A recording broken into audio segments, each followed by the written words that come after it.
Kwa nini tunatengeneza uzoefu huu wa kuwa na mkutano kwa wanafunzi wa lugha ya Kiingereza?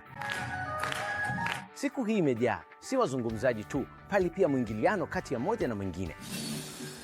Wanafunzi wanacheza, wanapiga makofi, wanatoka katika hali yao ya aibu. Nahisi mkutano huu umebadilisha maisha ya watu wengi, hata maisha yangu pia. Wanafunzi walipokuwa wakitoa sababu za kutaka kufanikiwa, hiyo ilihitaji ujasiri mwingi. Kwa hivyo ilitia moyo sana kuona hilo likitokea. Tuliamua kufanya jambo tofauti hapa. Mkutano huu ni mahususi kwa yule mwanafunzi aliyewasili Marekani hivi karibuni anayejifunza Kiingereza. Niliweza kuona watu kutoka asili tofauti wakitumia muda pamoja, na walikuwa wakijaribu kujifunza kutoka kwa kila mmoja. Katika mkutano huu wote, wanafunzi walipata ujasiri wa kuweza kuzungumza, kushiriki, kujaribu mambo mapya, kujaribu kuzungumza Kiingereza, na sauti zao zinaimarika siku inavyosonga. Nilikuwa na wanafunzi waliokuwa kimya sana mwanzoni na hawakuzungumza darasani.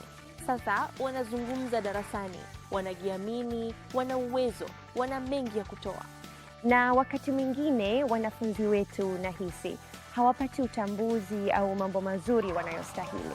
Na nadhani ni muhimu sana kwao kufanya jambo la kufurahisha kwa sababu wanastahili. Mkutano huu unahusu kumhudumia mwanafunzi huyo wa lugha ya Kiingereza ili waweze kuendelea mbele katika ndoto walizonazo kwa maisha yao ya baadaye.